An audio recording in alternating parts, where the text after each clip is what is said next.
अस्सलाम वालेकुम वरहमतुल्लाहि वबरकातुहू। आज की वीडियो में हम एक अहम सवाल का जवाब देंगे। क्या कुरान हजरत मोहम्मद सल्लल्लाहु अलैहि वसल्लम के वसाल से पहले मुकम्मल तरतीब दिया गया था? इस वीडियो को आखिर तक देखें ताकि आपको इस मौजू पर मुस्तंद हवालों के साथ मुकम्मल रहनुमाई मिल सके।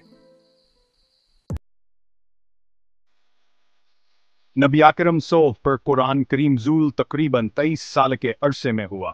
जब भी कोई आयत या सूरत नाजिल होती तो आप अपने सिंह का तबूही जैसे हजरत ज़ीद बिन साबित रज़ियल्लाहु अन्हु को बुलाकर लिखवा देते। आप सल्ली यह भी हदायत देते कि कौन सी आयत किस जगह रखनी है। यह तरतीब अल्लाह के हुक्म के मुताबिक होती थी, यानी कुरान की मौजूद तरतीब खुद नबी अकरम के दौर में तय पा चुकी थी, लेकिन यह अलग-अलग मवाद पर लिखा हुआ था, जैसे चमड़ा, हड्डियां और खजूर के पत्ते। नबी अकरम वसल्लम के वसाल के बाद जंगी मामले में बहुत से हिफाज कुरान शहीद हो गए।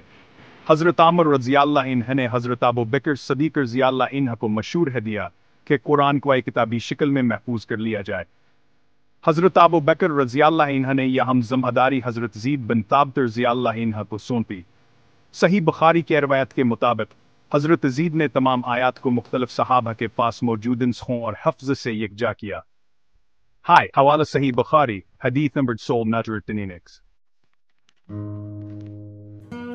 हजरत उस्मान रज़ी अल्लाह अन्हु के दौर में कुरान को एक मरकजी नुस्खे की शक्ल में महफूज किया गया।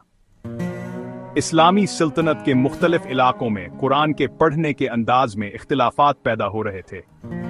हजरत उस्मान रज़ी अल्लाह अन्हु ने एक मुसहफ तैयार करवाया और इसे तमाम इलाकों में भेजा ताकि कुरान का लहजा और तरतीब एक जैसी रहे।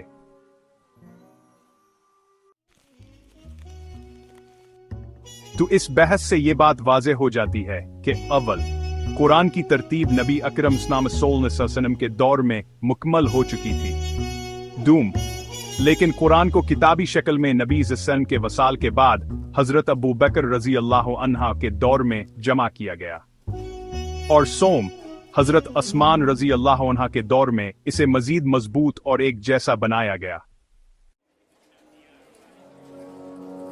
ये मालूमात आपको कैसी लगे हमें कमेंट्स में जरूर बताएं।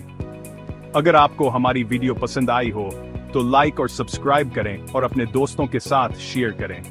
जज़ाकुमुल्लाह खैरन। अस्सलाम वालेकुम वरहमतुल्लाहि वबरकातुहू।